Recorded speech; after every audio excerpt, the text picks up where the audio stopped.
Hello and welcome to Burger and Shawarma Gaming. Welcome to our very first episode.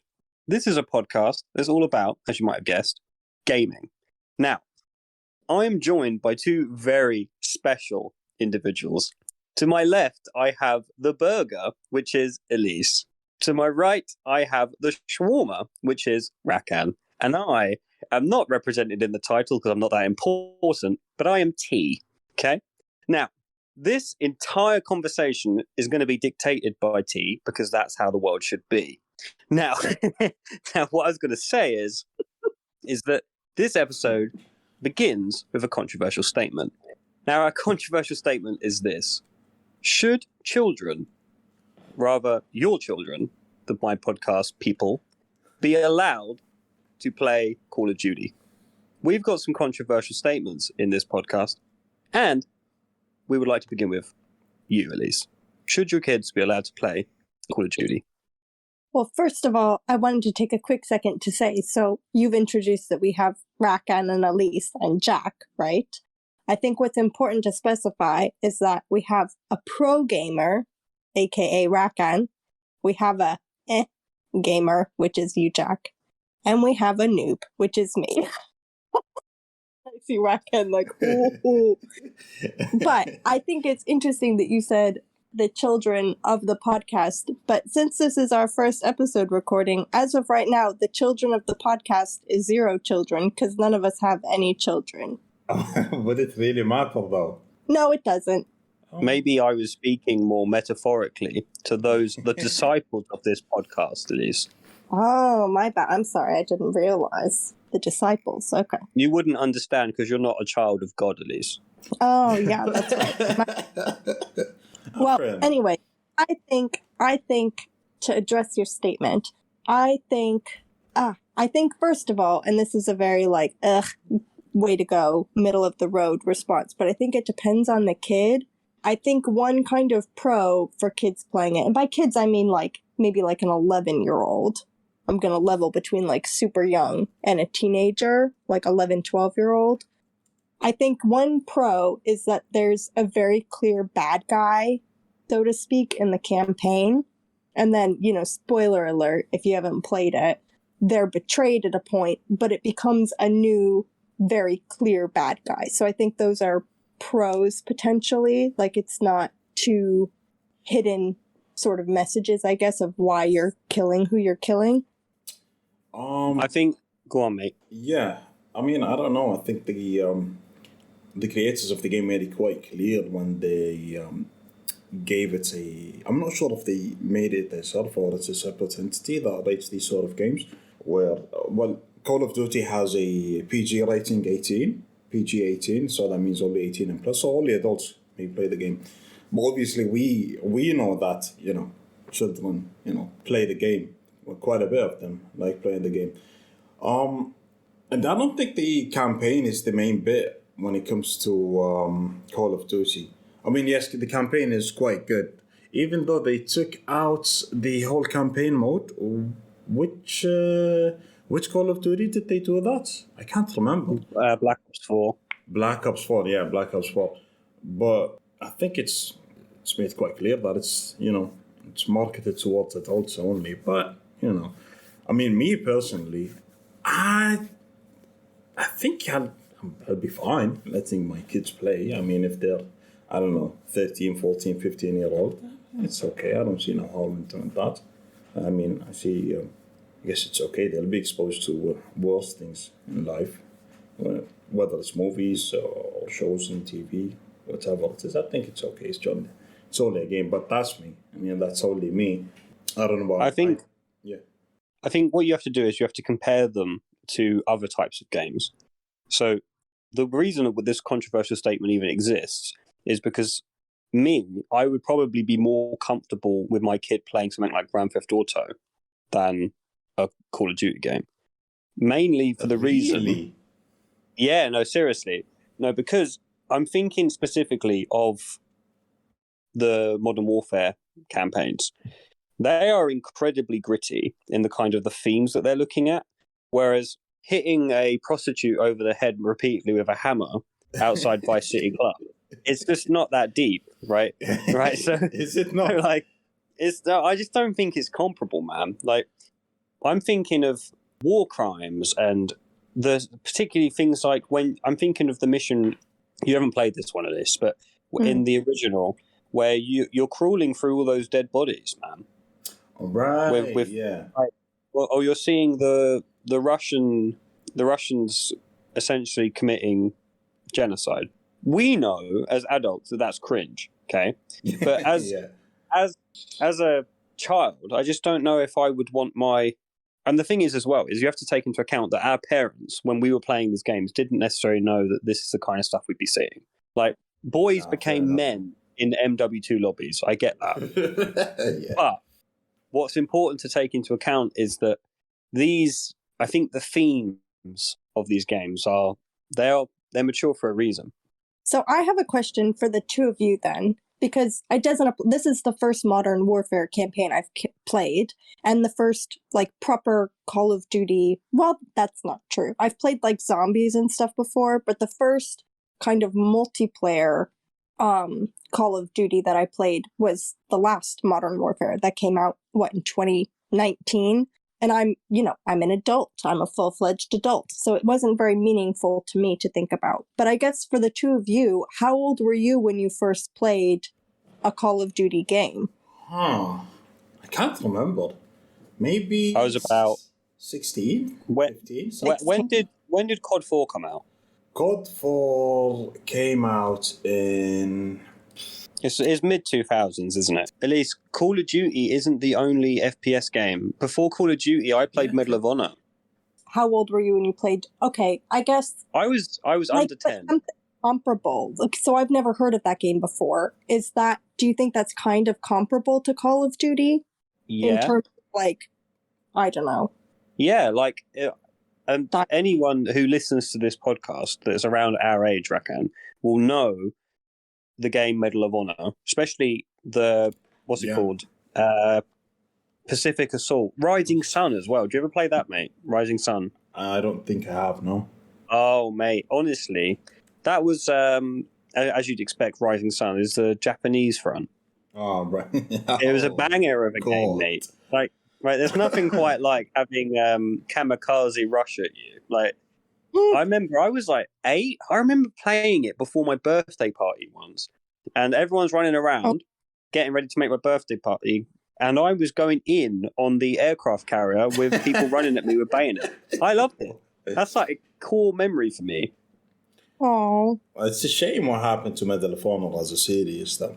But it's dead, man. Yeah, it is dead. But okay, let's think about this. Why wouldn't you let your children play it? Like, what are you worried about? What exactly are your concerns when it comes to playing these sort of games?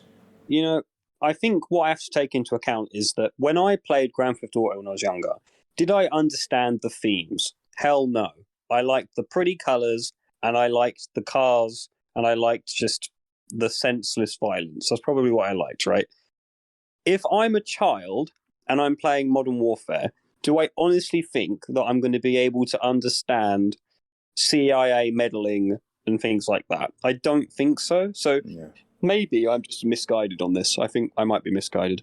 Well, I think the thing is, so you might not understand those themes necessarily as a kid. You just do what the mission says to do. Or like, oh, the guy told me to go over there, so I'm going over there. Yeah. These are shooting at me, I guess I should shoot at them, kind of thing. And so at that kind of face value, I don't necessarily see that as being... I appreciate that they're different themes, but I don't necessarily see that as being much different than Grand Theft Auto. Like, I think if you're opposed to a kid potentially having that theme of some kind of war crime happening that you fear they don't necessarily understand, what are they possibly learning from this? Surely it's just as bad to be hitting, like, as you said, the prostitute over the head. Like, surely that's also not a great theme. Like, I don't necessarily think that they're that massively different in terms of, are you understanding what you're doing or are you not understanding what you're doing? I think I know what you're saying, but I think it's the presentation that does it for me. When the scenes that come to mind in controversial I'm thinking of the enhanced interrogation method scene in GTA where Trevor has a fun time, which we should probably get Elise to play that, mate. Yeah, we should probably. Yeah. And then in the original Modern Warfare as well, that interrogation scene. Do you remember that? Like that's essentially. I don't think I do. No. Spoiler alert: you can choose whether you shoot them or not. That's good. Pretty sure you get to choose whether or not you commit war crime, which is nice. Nice, you get some agency there. But I think what we should do is when we eventually get viewers, we can have some kind of debate in the Discord on whether or not you would let your kids play it. So I think we should move along, guys. I think we should look at Elise's homework.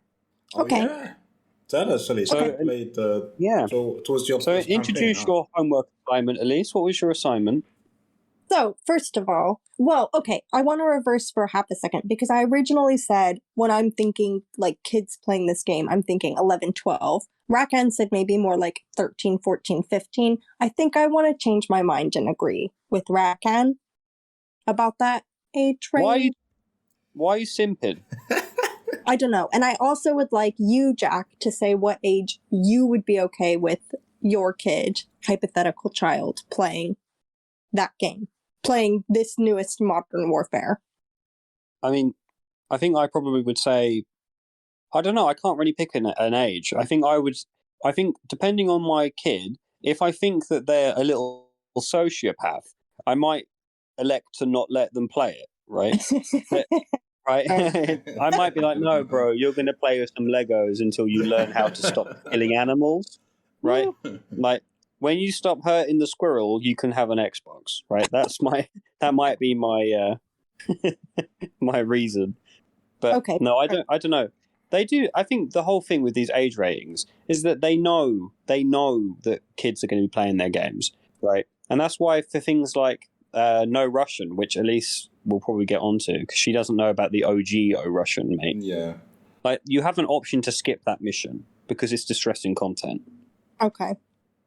So there's a reason for that. I remember I was in Game. You know what Game is, mate? It's a shop. Which game? No, it's a shop. They sell games, kind of like American equivalent of what's the shop that sells games? America. GameStop. Oh, yeah, GameStop. So Game is the British equivalent. I was in there, right? Yeah. There was. I remember someone was with their mum and they were buying a game. And the kid was blatantly under 18. And the shop assistant looked and was like, is this for you? Like to the mum? And the mum's like, no, it's for the kid. And she's like, is this appropriate for him? And I swear, man, it was a game that was blatantly violent, okay? Right. And the shop assistant looked and was just like, yeah, it's fine. Like it's not. It's just a guidance. And you just saw that there was like, you know, in San Andreas when you get respect, like that's the kind of pop-up that happened in the shop. Like I was like, mission passed, respect plus. Respect plus. I was like, this is I've just witnessed history here. Like, so, like, I don't know, man. These age ratings, I think they're a guideline because at the end of the day, there's 30-year-olds out there that I wouldn't trust to, play with Play-Doh, let alone play some of these games. So you have to take this into account, I guess. Yeah. Anyway, we're getting sidetracked, guys. We're supposed to be talking about Elise's homework. Okay. Yes. I will read you through my notes because in my opinion, it takes us on quite a journey. All right. So basically what happened was when we were kind of coming up with what we wanted to do for our podcast, because I am the self-proclaimed and, real life will demonstrate it noob, Rakan and Jack decided that they want to give me homework each week to kind of try a new game, just see what I think about it and kind of have that help me branch out a bit. Yeah, and just try it out, really. So I played the 2022 Modern Warfare 2 campaign because I've been playing a lot of the multiplayer and I wasn't going to play the campaign because I was like, just didn't feel interested in it. But so I did. And so my very first note was I like how when my shots are super whack, the NPCs kill the enemies as well. I thought that was pretty good. Like I wrote that down after the very first proper mission where the helicopter crashes and you're inside the helicopter and they're like, oh, look at the tree line. They're coming in. Watch the back. You know, that kind of stuff. Like I was getting some super whack shots in, but then I would notice that the NPCs were killing them too. And I was like, oh, man, thanks, guys. Good teamwork. That's really nice. You're telling me that the NPCs were better shots than you, Elise. Yes, that's exactly what I'm telling you. That's horrible. I'm just going to say, is anyone surprised that the AI was subsidizing Elise? Like, I'm not. No. But what was kind of funny, though, was as the game progressed, I felt like they didn't do that as much. And so I don't know if that's because they're kind of like, look, we'll hold your hand in this first mission, and then you gotta get it together, my guy. Or if I got better as I played. We'll never know, you know? Doubt. We'll never. And I wrote down my next comment was that I thought, and this is going to show what a noob I am, even though I've already said I haven't played any of the other like Call of Duty campaigns. I wrote down, I think Shepard is sus AF, but I also found that I felt like it was very obvious. I was like, it's not like I've had to be like, oh, I think this person might betray people because of XYZ, and I saw a clue on mission 3. Like, I literally just felt like the writing kind of lent itself to that. And we can talk about it a bit more maybe at the end, but I told Jack that when I finished the campaign, and he was like, yeah, well, I mean, people who have played the other campaigns, you know that already. That's not a surprise. So I was like, all right, well, I thought I was onto something. So there's a mission called Violence and Timing, and it's the one where you're trying to chase down the convoy that has Laswell. And at first, I felt super, super good about it because I was like zipping in and out of traffic, hopping from one car to the next. There's that whole bit before you get in the car where you're like outside the helicopter hanging upside down. I thought that was cool. I didn't die at all. And then the bad guys start shooting out the mines onto the road, and then that's when I started having a bit more of a rough time. And then when you're trying to... I watched her play this mission, right?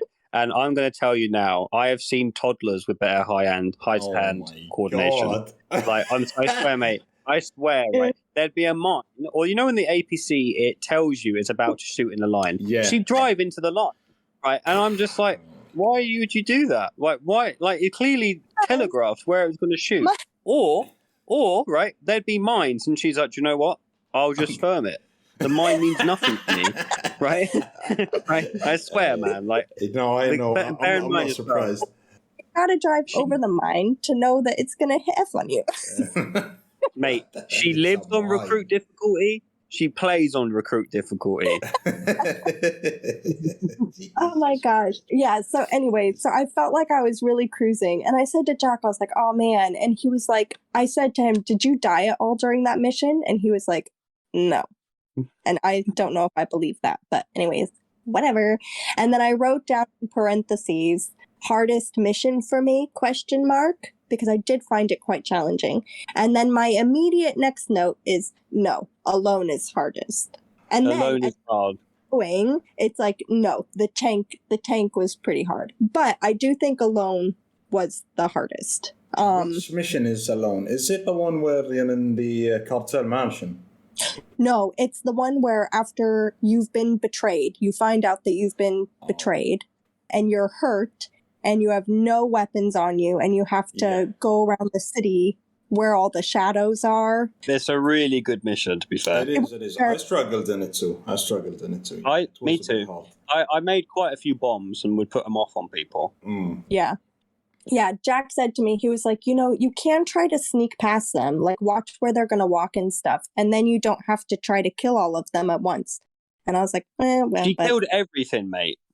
Her sneaking was like the opposite of sneaking. Like, her idea, like sneaking up to someone would be to crouch. You know how she does in multiplayer, her crouching. Right. She does that, right? But she'd crouch up to them and then spam takedown. Like, that would be her sneak attack move, the Elise special. let me walk up to this special trained professional and hit F on you. Like, I think I felt too much like the sneak has the same power as it does when you've like leveled up a bunch of your sneak in Skyrim. And that's not the I don't think that's how it works, Elise. What are you talking about? Mate, I swear. And my next note was that the mission where you do the prison break, I thought was really cool watching it. That's the one where you're watching through the cameras and you have to tell Ghost where to go. I thought that was quite unique. I thought the Ghost team mission, sweet jeez, this was my least favorite one at the start, where you all have your ghost mask on. And the reason why is because since you're in the tunnels, but there's like peaks of light coming through, and I'm sure this is, it's obviously strategic. They have to choose to put kinds of things in. But there's a mechanic where there's clearly like light poking through the tunnels, and it like rainbows across your vision. I found that to be possibly like the most, that maybe was the hardest part, because I was just like, I cannot see. There's no enemies. I don't need to really think, but I cannot. Wait, so Elise, you struggled with your eyesight. That's your takeaway. The difficulty spike in that mission was the light. It was. I very legitimately started to get a headache from these lights. I felt like I was like looking at them in real life, where you're having to squint and look. But yeah, so that's my critique. Please don't do that again. It's pretty cringe, it is. I know. And then my next note was killing Graves in the tank. It was a hard mission, especially after you get the first C4, and then all of a sudden there's lots of shadows that start to spawn in, and you have to kill them while trying to find more C4 and getting it on the tank as well. So that was challenging. But I ended up kind of coming up with a bit of a strategy which I'm sure this isn't anything groundbreaking, but in case anybody wants some, top tips with Elise, when I did my third and fourth C4, I had 2 of them on my person. I waited until the tank had its gun. It was circling the building I was in. I waited until it had kind of passed me. That way I was coming behind it. So the big gun was pointing in the opposite direction of me, chucked a C4 on, moved barely out of the way, made it explode, ran up again, chucked another C4, made it explode, and that ended up... I just thought I'd interrupt. The big gun is called a turret. Thank you. The turret was pointing up. Or a cannon. Yeah, so that's my kind of... Those were my thoughts while I played that I wanted to kind of share. Yeah, and then I thought the ending, I mean, obviously, like I've said a couple times, I haven't played the other games. I didn't know anything about the story going into playing this. So obviously, at the end when you're done, they're wrapping up at the pub, having a drink. It's quite clear right away that obviously you're getting a bit of a clue to what the next game will be. And I'll be honest, like, even though I haven't played the other campaigns, I found that to be like, oh, how exciting. Like, we already know who the enemy is. They all know who it is, and they think he's scary. Ooh. But I can appreciate how it maybe held more. And who's the enemy, Elise? Do you remember? Oh, I don't remember his name. You don't remember his name? No, it's Russian. Makarov, Elise. Oh Makarov. Elise, I'm going to tell you now that if anyone from the MW2 era just is listening to it, they're going to be so offended. Do you know how important this was to our development as men, Elise? Do you know how important Makarov and no Russian was to us? We need to tell Rakan and whoever else is listening about my very, very struggle bus moment when you are being taken, like, you're not being taken captive. You're sneaking in to try to, like, meet the cartel head honcho. Oh my God. When it was so bad. What happened? When you were doing the interrogation bit, so Alejandro, you're about to go in, and Alejandro is like, you need to tell the truth. You need to tell the truth. And part of me was like, that's a bit, why are you so obsessed with the truth, my guy? No. And so you go, you sit down, and Valeria is asking you these questions. And the guy everyone wrong. What? Let me tell you what my thought process was. So the guy across from me, she says, who was at the fight? or, you know, whatever the question was. And the guy across from me says, I think he says it was the cartel. And so I knew it wasn't the cartel, but I was like, okay, but I wonder if surely I shouldn't give this woman all of my information that I have. So I was like, yeah, I agree. It's the cartel. And then, of course, you know, she's like, I know you're lying. Nice try, and shoots you. It dawned on Elise that maybe they were asking questions that they already knew the answers to. And Elise goes to me, oh, I understand that interrogation tactic now. I'm like, Elise, like, this is why you don't work for Homeland Security. This is why you're not an intelligence officer. Because, mate, honestly, the question is, the answer could be Mexican Army or Mexican Special Forces. They're the remaining ones. Does she pick Mexican Special Forces? No, she picks Mexican Army, right? So, who attacked us? Oh, we attacked ourselves. Oh, yeah, okay. That's nice. Yeah, that's sure. Yes. So I got both of those questions wrong, but then it's okay because you're not actually dead. I'll have you both know. When you die in the game, you restart it at the checkpoint, and you didn't know that. That's a pro gamer move. I know, it's wild. So I did. We should see if it works in real life. But I'm curious. I suppose what you both thought about the campaign when you played as well. I remember the very first thing I told Jack was, especially the very first mission, how realistic it looked. I don't know if it looked the same way for you guys, but I played it on PC and I was stunned of the graphics in this game. It's good. The cinematography is peak. Elise was asking, are they based upon real people? And you know there's motion capture involved in this. But I think they might want to be making a movie. I'd watch it. Really? Yeah, I think I saw some rumors of there being, because the actor who plays Captain Price. Yeah. I think I saw rumors of a movie, which I would watch the hell out of that, man. Could you imagine, like, the hype? Everyone rocking up looking like Ghost. Everyone just doing the Ghost meme, like looking into the camera. Oh, the Ghost meme. It just took the internet by a storm. It's just all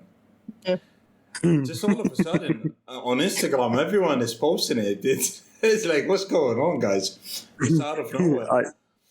I did find it quite funny when I finally heard the sound bit. It's during the Alone mission where Soap is like, oh, you don't want to, why don't you ever show your face or something like that? And he's like, oh, are you ugly? And Ghost goes, quite the opposite. And I was like, I've seen a lot of little reels where people are like, oh, quite the opposite. I've seen quite a lot of cringe. I didn't want to offend. What if our listener to this posted a video where he's like, oh, quite the opposite? I didn't want to say. Well, then, Elise, this podcast is educational. Okay? So if someone decides to post that, then they should know they're indulging in cringe. Yeah, fair enough. No, that's fair. That's fair. Okay, here's a question. What's your favorite character of the main group in the campaign? That's hard, Elise. No, I think we all know the OGs. The OGs will probably pick Soap. Okay. You think so? I was gonna say Ghost. Yeah, man. Well, I was gonna say my noob self, because of all the memes, would have guessed Ghost to be everybody's favorite. I really liked Alejandro. Alejandro's new. He wasn't an OG. Yeah. I like him. Keep him around. Bring him back next time. I think because we played as Soap for a lot in the OGs. Yeah. I think I really I liked when I played as Soap. Yeah, I like it. I like Soap. And the thing is, Elise, is when you played the game, there are so many references baked into it that you wouldn't have got. Oh, of course. But what I think is nice about the game is that as a player of the campaign, I didn't feel left out, so to speak. Yeah, right. I'll give you an example. So when you do the mission where you break into the cartel hard hideout, the guy that takes you to the interrogation room, Diego. Yes. He says, what kind of name is Soap? Right, in Spanish. Yes. Now you say that's what Captain Price says to you when you first meet him in the Call of Duty 4. Okay. He says, "What the hell? What kind of name is Soap?" But he's That's like, fun. because it's. I mean, a quick question, guys. Do you have any idea why he's called Soap? I don't really. Because he's fresh and squeaky clean. No. Like, meaning like new. He's a new recruit. I don't He's think like, so. he's so mate. clean, he's soap. I don't know. No, Elise. It's not because he's squeaky clean and showers. No, good guess. Why do you think that he could be called that? I don't know. Maybe he slipped on on a soap or something. I have no idea. I just thought it was his call sign or something. Call signs are normally related to something they've done. You know the joke about, like, don't bend over to pick up the soap in the shower? Maybe No, Elise. or That is don't- not why soap is called soap. Trust Elise to bring the conversation down, eh? No. He's called Soap, and I have this on good authority of a Reddit post, is because because he would clean up in the shooting ranges. Oh. That's like a Okay. deep track. Fair enough. I mean, but So, like, how? yeah. Or like, How- you know, because remember in the COD 4, you wouldn't have done this for Liz, but the first mission where you're being inducted is you go through and you shoot like dummies and stuff, Elise. Yes. Like, and you go down the road. Essentially, you're doing a training mission for the first mission, the first proper mission. And the idea is that he's called Soap because he was very good at those missions, those training things. He cleaned them up. I see. So okay. I'm not. How did he come to that info though? I mean, Well, I told you that the almighty Reddit post told me fair that. enough. We're not going to question any Reddit posts. Fair enough. Nah. No, Oh. it's the internet. Why would someone lie on the internet? Oh yeah. Fair enough. I mean, it's just, Now, Rakan, I know you're not very hip with the technology and the internet age, but Jack's being facetious. okay. Didn't know that. All right, so guys, what I think we should do is let's just because the only thing about Modern Warfare campaigns is they're not exactly replayable. No. So Nah. I think the only reason I would do it is, and seeing Elise do it makes you want to play again on Veteran, which, mate, honestly, I must say just quickly. So Elise was playing either on Recruit or the one up from Recruit. And No, seeing the default, whatever the default is. yeah, which is the one up from Recruit, I think. Yeah. Now, mate, the amount of bullets that you can take on that difficulty, I was comparing it to when I did the Alone mission, and I swear, Shadow would like look at me and I'd die. Whereas she's like, he's cross map, no scoping him with a shotgun, and they're dying from it, right? And I'm like, what is going on? There's like 20 PMCs dead on the floor. Jack, now what I feel like you're basically telling us is that you're just maybe not as good of a shot as I am, and that's okay. Is it No, not the Elise. case though in the multiplayer? I don't know when was the last time you guys hopped on multiplayer, but I think they released a patch and they buffed a shotgun, and it's crazy. It's basically a sniper with a shotgun skin. It doesn't make any sense. You can shoot from across the map. I have seen shotguns with a scope on them. Okay, I've seen that. Yeah. Okay. Exactly. Yeah. So I mean, Yeah, I think it could be a meme, but I've definitely seen it. Like, you know, like a long range scope, but on a shotgun. Like, I've seen that, man. I saw like, that it's too. quite funny. It's a good meme. It's broken. It's honestly broken. They need to fix it. But Why would they? Yeah. They're too busy printing money. We've got the last topic that we've actually got scheduled is to set homework for Elise.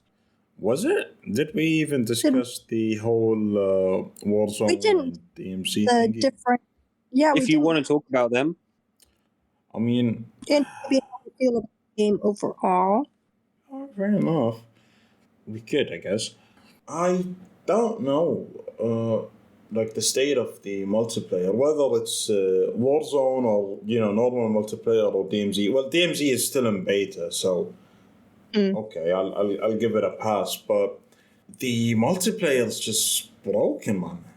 And that's what I felt like when I played. What was it? 2 days ago, maybe yesterday. Even yesterday, I played a bit, it's just breaking. Whether it's the shotgun sniper, I just don't understand. It doesn't make any sense. The guy is like across the map and he can just one shot me. It's like, bro, you have a shotgun. It doesn't work that way. Maybe in real life, yeah, fair enough. In real life, yes. But not in Call of Duty. I mean, surely that's just broken. It needs to be balanced a bit. Well, maybe they're trying to be realistic. You don't put Call of Duty and realistic in the same box. If you want a realistic game, you go play something like Arma, or you maybe go to, I don't know. Maybe you don't play COD. Battlefield is probably a bit closer, but still, the shit that you can do in Battlefield, jumping out of a jet, no scoping the other jet to get back into your jet, it doesn't really scream. Yeah. Although, mate, did you not see the real life version of that? Real life version? What the hell are you talking about? Oh, maybe not the real life. No, sorry. If there was a trailer for it, right? Oh yeah, was it real? Yeah. Not real. Do you know what? If anyone ever pulls that off, jumps out of a jet, rocket launches something, and gets back in their jet, I think we've reached peak man. Like peak. We're not going to evolve more than that.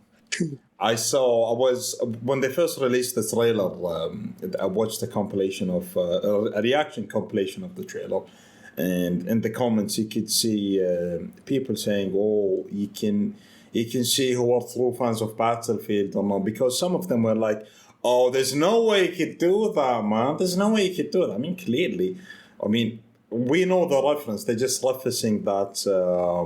The pro gamer. The pro gamer. I'm not sure if he did it on Battlefield 4 or 3. Maybe it was 3. It's quite old. It is old. Anyways, what I was going to say is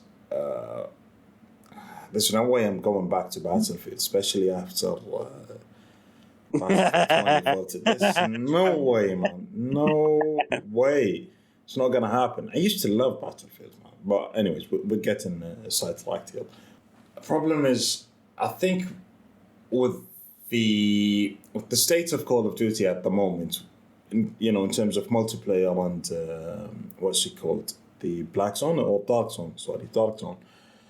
Excuse me. They release a patch, and they fix some stuff, and they mess up a whole load of weapons. When was the last time you played on multiplayer, Jack? It's been a while, mate.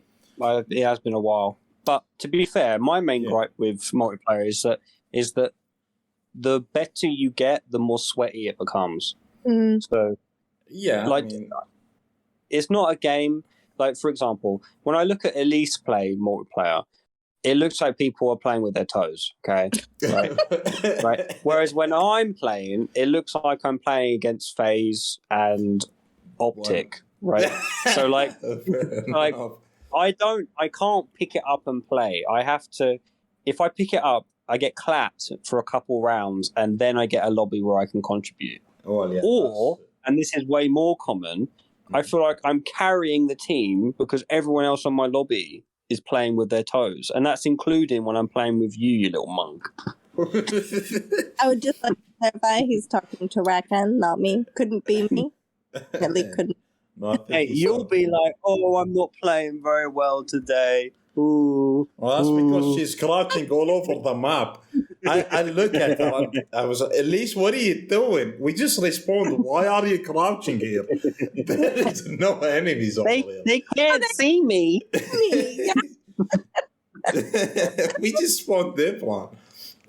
How about you sprint for a second or two? The only credit I will give myself is that I will play the objective basically no matter what. It's true. Okay, I'll give you that. When I play with either one of or both of you, because you are both objectively much better than I am, you can at least feel confident that you will have at least one teammate who will have like 30 deaths and like I will sacrifice my KD. I will have like 3 kills for like 30 deaths. I will be in the hard point. For the record, What is your KD? Sorry? For the record, what's your KD?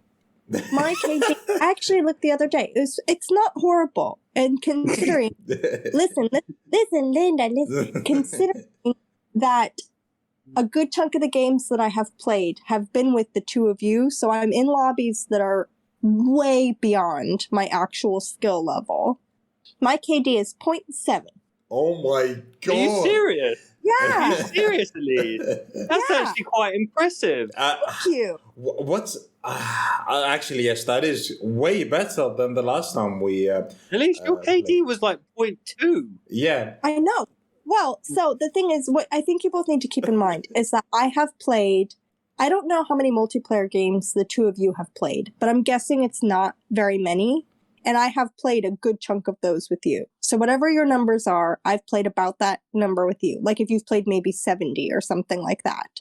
I've played like 500. So I'm able, I have a bit to balance out. I really like get a life, Elise. I know. Oh my god.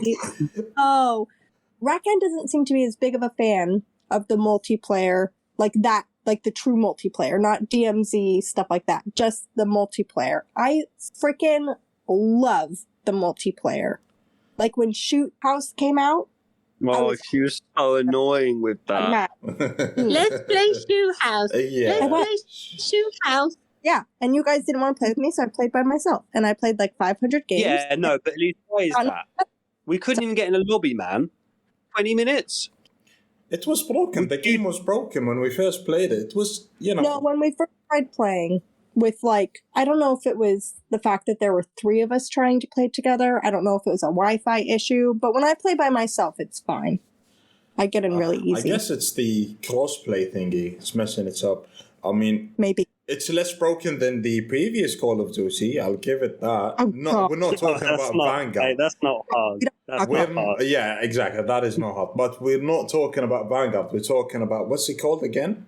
Cold War. Was it called? No. Yes, it was Cold War. Saying that this game was more playable than the previous is like saying that you're smarter than Elise. Okay, it's not. It's not hard to achieve that.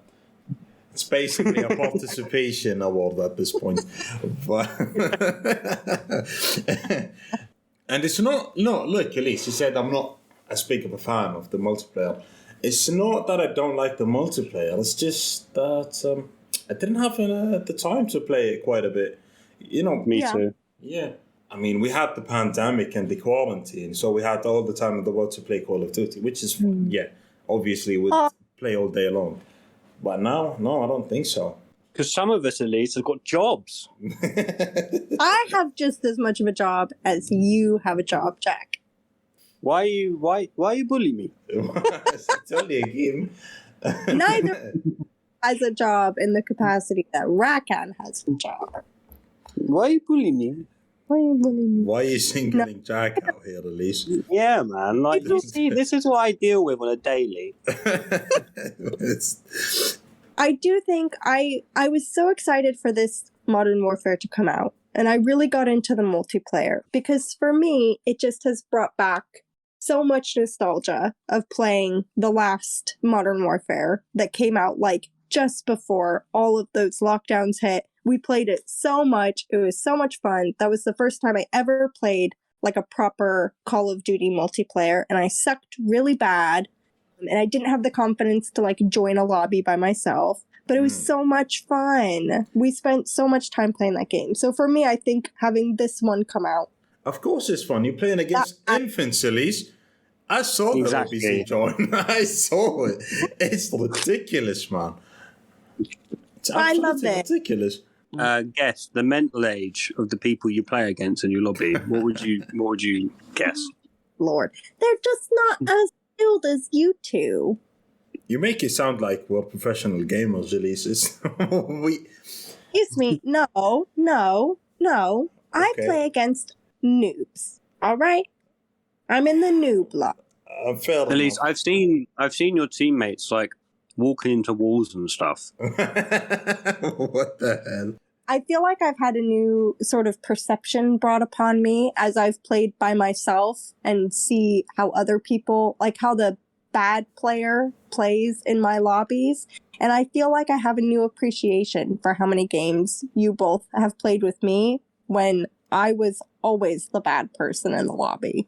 Because there have been some really clutch things that I've seen people do, but some of the things it's like, why are you laying down? He's in a window. He's looking. He can see you. He can see you. You just died. Now you know how we feel when we spectate you, Elise. Oh yeah, so I try to have patience with that.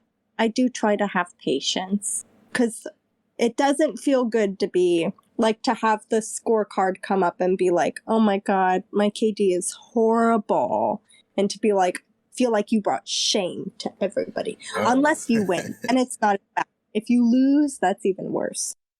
I've heard Elise get quite mad, to be fair. Like, nowhere near as mad as me, but quite mad. I've never seen her getting mad when she plays with us. Well, mainly because it's only her that we have to blame when we lose. Exactly. Fair enough.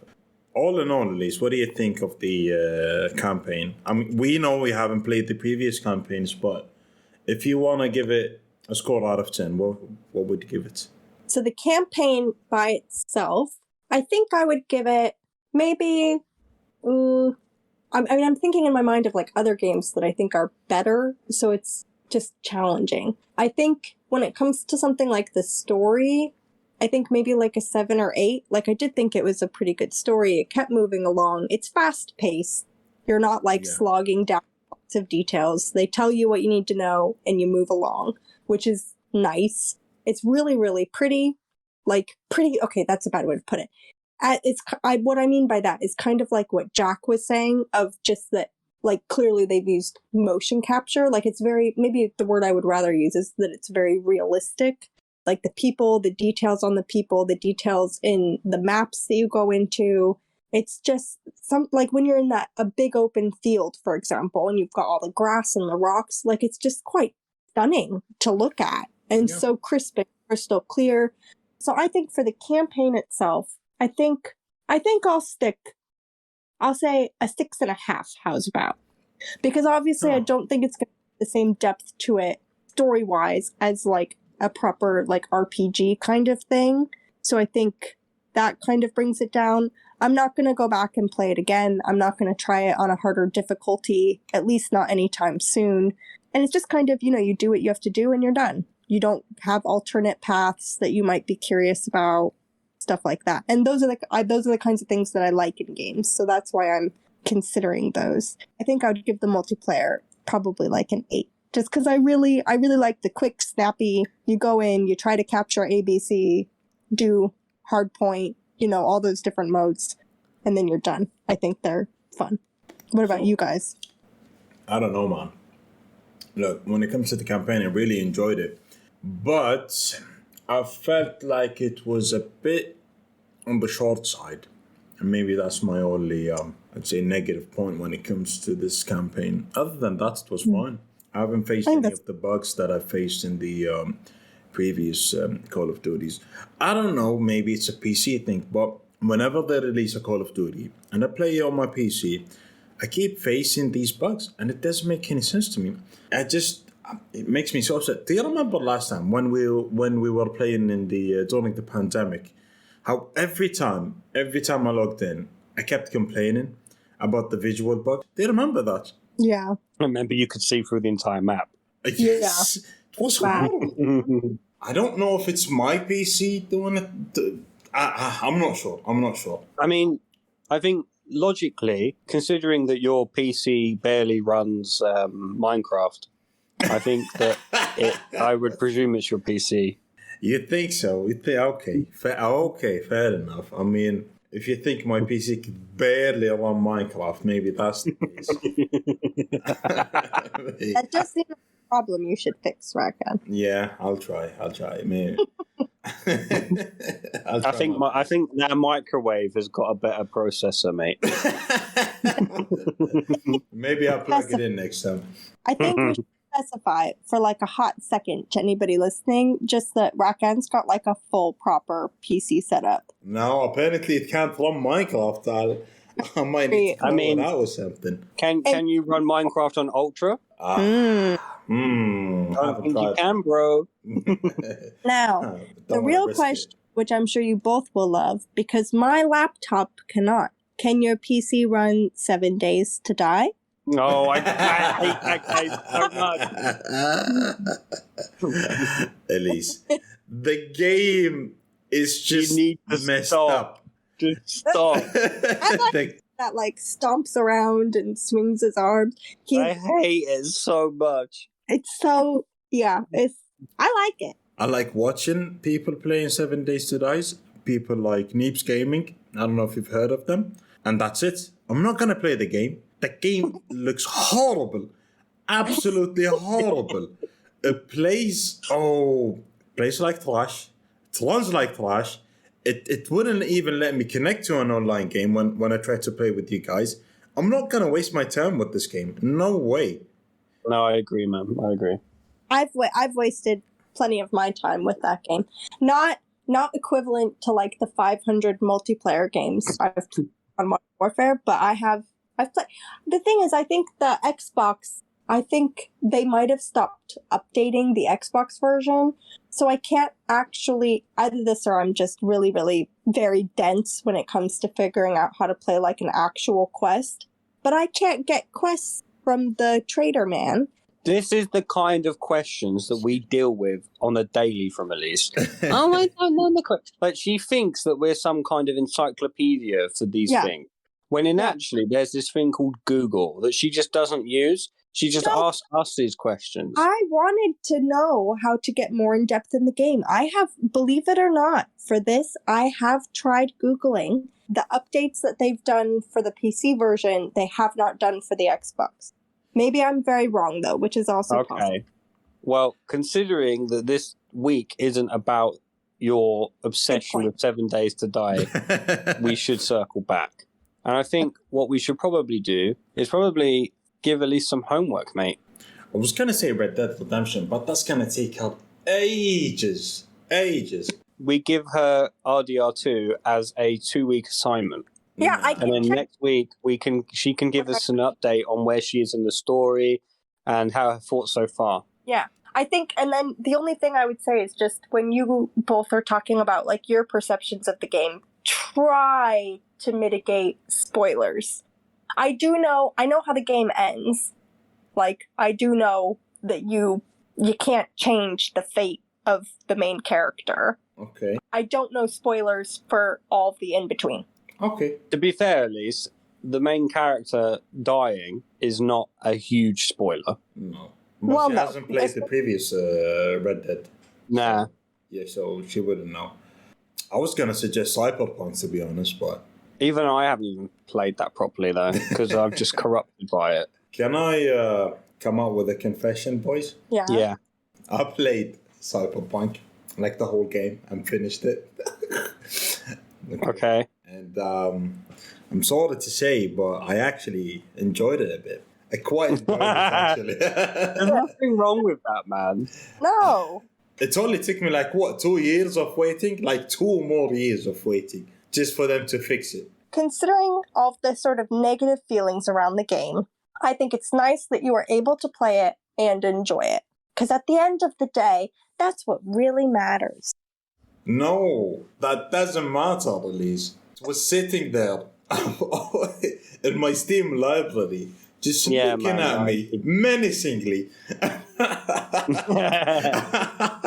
I was so upset every time I logged in my Steam. And I look at it, I was like, I'm going to install you and you're going to be broken, aren't you? I do that. I launch it 2 minutes in and then I install it. It's been my routine for 2 years now. Well, and obviously, I mean, you and I gifted it to Jack 2 years ago for Christmas.